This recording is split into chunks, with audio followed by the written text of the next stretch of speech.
అందరికీ నమస్తే అండి. మన ఛానల్లో జెన్యూన్ ఇన్ఫర్మేషన్ షేర్ చేయడం జరుగుతుంది. So please like, share, subscribe. ఇప్పుడు ఈ వీడియోలో రిజర్వ్ బ్యాంక్ ఆఫ్ ఇండియా రీసెంట్గా ఫోన్పే, గూగుల్ పే, పేటిఎం ద్వారా ఎలక్ట్రిసిటీ బిల్లు పే చేయడం ఇక మీద సాధ్యం కాదని ఆర్డర్ జారీ చేయడం తెలిసిందే. ఇప్పటివరకు మనం ఎక్కువ ఆన్లైన్ ద్వారా లైక్ ఫోన్పే, జీపే, పేటిఎం ద్వారా మనకు ఎలక్ట్రిసిటీ బిల్ పే చేయడంకి అలవాటు పడ్డాం. ఇప్పుడు మనం బిజీ లైఫ్లో ఇంటి దగ్గర నుంచి దూరంగా ఉన్న పవర్ స్టేషన్కి, ఎలక్ట్రిసిటీ ఆఫీస్కి వెళ్ళి మనం బిల్ పే చేయడం కష్టం. సో ఇప్పుడు ఈ వీడియోలో ఈజీగా ఎలా పే చేయాలో మనం తెలుసుకుందాం. దానికంటే ఫస్ట్ మనం సింపుల్గా మన మొబైల్లో క్రోమ్ ఓపెన్ చేయండి. ఓపెన్ చేశాక southern power distribution company of AP limited అని క్రోమ్లో టైప్ చేయండి. టైప్ చేసిన తర్వాత మనం ఆ వెబ్సైట్లోకి లాగిన్ అవుతాం.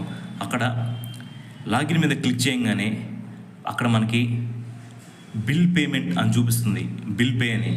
బిల్ పే మీద క్లిక్ చేయగానే మనకి ఇక్కడ బిల్ డెస్క్ ఏపీ ఆన్లైన్ అని చూపిస్తుంది. బిల్ డెస్క్ అయితే చాలా సింపుల్గా అయిపోతుంది. ఏపీ ఆన్లైన్ అయితే ఓటీపీ రావడం, దానికోసం వెయిట్ చేయాలి.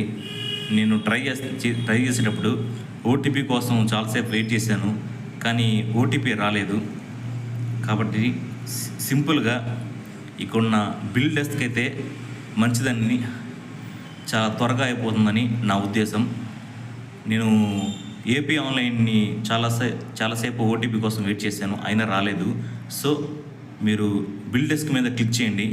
బిల్ డెస్క్ మీద క్లిక్ చేసిన తర్వాత అక్కడ సర్వీస్ నెంబర్ అడుగుద్ది. మన ఎలక్ట్రిసిటీ బిల్ మీద ఉన్న సర్వీస్ నెంబర్ ఎంటర్ చేయండి. సర్వీస్ నెంబర్ ఎంటర్ చేసిన తర్వాత క్యాప్చా నెంబర్ ఉంటుంది. ఆ క్యాప్చా నెంబర్ని ఎంటర్ చేసి కింద సబ్మిట్ క్లిక్ చేయండి. క్లిక్ చేసిన తర్వాత మనకి సంబంధించి అరియర్ ఎంత, కరెంట్ డిమాండ్ అని వేరియస్ డీటెయిల్స్ అన్నీ చూపిస్తుంటుంది. బిల్లు డేట్ ఎంత, డిస్కనెక్షన్ డేట్ ఎంత, లాంటివి అన్నీ ఇక్కడ ఉంటాయి. వాటి మొత్తం మనం అన్ని డీటెయిల్స్ ఇందులో మనం ఈజీగా తెలుసుకోవచ్చు. అలాగే కాకుండా మనకి కొన్ని పేమెంట్ ద్వారా అయితే ఎక్స్ట్రా అమౌంట్ కట్టాల్సి వస్తుంది. దానికి సంబంధించిన డీటెయిల్స్ కింద ఉంటాయి. మనకి సంబంధించిన డీటెయిల్స్ మొత్తం ఇక్కడ ఉంటాయి. మనం మొత్తం క్లియర్గా చూసుకోవచ్చు. చూసుకున్న తర్వాత సబ్మిట్ మీద క్లిక్ చేయడానికి ముందు దాని కింద ఉంటున్న ఫీజు సంబంధించి డీటెయిల్స్ ఉంటాయి. అవి ఒకసారి చదవండి. వాటిని నిర్లక్ష్యం చేయొద్దు. ఒకసారి చదవండి. అప్పుడు కానీ మనకి ఒక మంచి ఐడియా వస్తుంది. ఇక్కడ చూసుకున్నట్లయితే transaction fees for various modes of payment are as follows. ఇప్పుడు మనం ఏ అయితే ట్రాన్సాక్షన్ మోడ్స్ కానీ సెలెక్ట్ చేసుకుంటామో దానికి తగ్గట్టు మనకి ఎక్స్ట్రాగా బిల్ పడుతుంది. నెట్ బ్యాంకింగ్ అయితే 2.50, డెబిట్ కార్డ్స్కి అయితే 0.90% ఆఫ్ బిల్ పేమెంట్స్.